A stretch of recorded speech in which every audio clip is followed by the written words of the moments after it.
मेरा पाकिस्तान मेरा घर स्कीम किन किन शहरों में शुरू की गई है? दरखास्त गुजार की कम से कम और ज़्यादा से ज़्यादा उम्र कितनी होगी? क्या पेंशनर्स इस स्कीम में हिस्सा ले सकते हैं? क्या ओवरसीज़ पाकिस्तानी भी अप्लाई कर सकते हैं? क्या सेल्फ एम्प्लॉयड यानी बिजनेसमैन भी इस स्कीम का हिस्सा बन सकता है? 30 लाख में तो कोई मकान नहीं बन पाता, या मेरी आमदनी बैंक के मुताबिक इतनी नहीं है कि मुझे 30 या 40 लाख रुपया कर्जा मिल सके, तो मैं इस स्कीम से कैसे फ़ायदा उठाऊं? मेरी इस आमदनी पर मुझे कितना मैक्सिमम कर्ज मिल सकता है? 3 या 4 लोग मिलकर एक दरख्वास्त इकट्ठी दे सकते हैं। क्या मैं सिर्फ प्लॉट खरीद सकता हूँ, फ्लैट खरीद सकता हूँ, तैयार मकान खरीद सकता हूँ? फर्स्ट टाइम हाउस परचेज का क्या मतलब है? लोन टू वैल्यू रेशो का क्या मतलब है? डेट बर्डन रेशो का क्या मतलब है?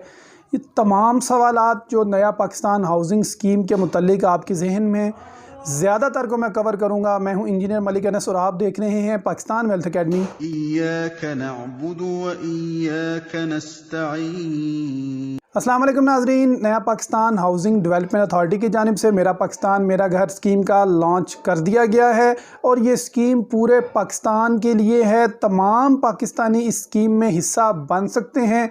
करना सिर्फ आपको ये होगा कि आपने अपनी मर्ज़ी के बैंक में जाना है और मेरा पाकिस्तान मेरा घर स्कीम के बारे में मालूमात लेनी है, जो कि मैं बता चुका हूँ।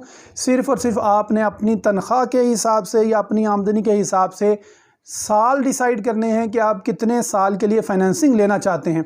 आप 10 साल कम से कम, 15 साल या 20 साल ज़्यादा से ज़्यादा के लिए फ़ाइनेंसिंग ले सकते हैं। आप ज़्यादा से ज़्यादा 50 लाख रुपए तक की फ़ाइनेंसिंग ले सकते हैं। कम से कम हद नहीं बताई गई कि कम से कम कितनी मालियत आप हासिल कर सकते हैं। 3-4 लाख भी आप ले सकते हैं। दरख्वास्त गुजार की उम्र जो बताई गई वो ज़्यादा से ज़्यादा 60 साल बताई गई है, यानी पेंशनर्स इसके हिस्सा नहीं बन सकते और 25 साल से भी कम उम्र भी इसमें हिस्सा नहीं ले सकते।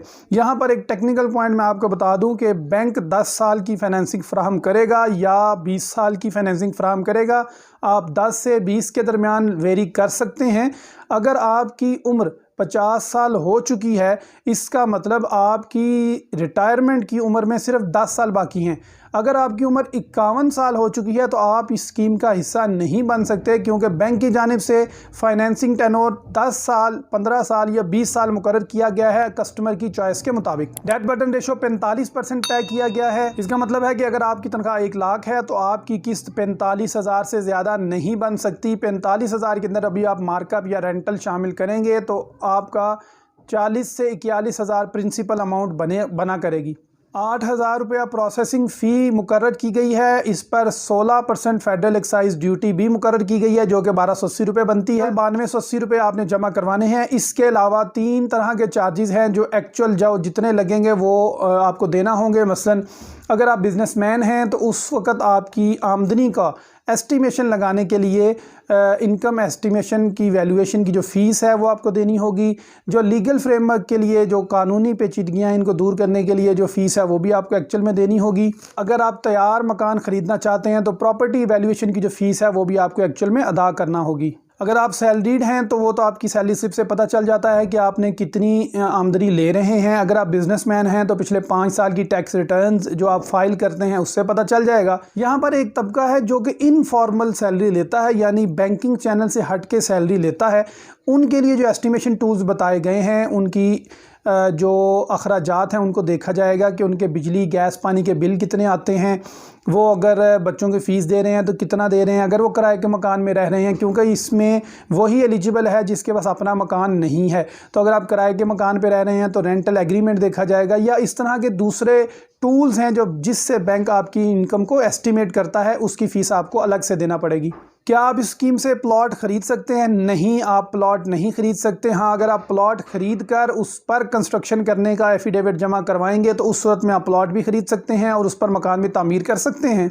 अब सवाल ये है कि 50 लाख में प्लॉट भी ख़रीदा जाए और मकान भी तामीर किया जाए, ये मुमकिन तो नहीं। तो ऐसी सूरत में आप 1, 2, 3 या मैक्सिमम 4 लोग मिलकर भी इकट्ठी दरख्वास्त दे सकते हैं। इसको क्लबिंग कहते हैं और 100% क्लबिंग मुमकिन है। क्या अर्ली रीपेमेंट्स की जा सकती हैं? कि क्या आप एक ही दफ़ा बाकी की रकम अदा करने के बाद अपनी किस्तें ख़त्म करवा सकते हैं? इसे बैलून पेमेंट कहते हैं जी। बिल्कुल, ऐसी सूरत में आपको कोई एक्स्ट्रा चार्जेस पे नहीं करना पड़ेंगे। अगर आप सारे पैसे यकमुश्त किसी भी वक्त अदा करना चाहे तो बैंक को अदा करके सेटलमेंट कर सकते हैं। जो बैंक का स्टाफ है वो इस स्कीम पर अप्लाई करने के लिए एलिजिबल नहीं है। लोन टू वैल्यू रेशो 90:10 है अगर आप टीयर 1 और टीयर 2 के लिए अप्लाई करेंगे, और अगर टीयर 3 में यानी 50 लाख तक के लिए अप्लाई करेंगे तो 85x15 है, यानी 85% फाइनेंस बैंक देगा, 15% फाइनेंस आपको देना होगा अगर आप तैयार मकान या कोई भी फैसिलिटी हासिल करना चाहते हैं। तो आप इस हाउस फाइनेंस से फ्लैट भी खरीद सकते हैं, मकान में रेनोवेशन भी कर सकते हैं, मकान में तोसी भी कर सकते हैं। इसके अलावा अगर आपके जहन में कोई सवाल हैं तो कमेंट सेक्शन में ज़रूर पूछिएगा, इंशाल्लाह मैं आपको जवाब देने की पूरी कोशिश करूँगा। पाकिस्तान वेल्थ अकेडमी से इंजीनियर मलिक अनस को इजाज़त दीजिए। अल्लाह हाफिज़। पाकिस्तान पाइंदाबाद।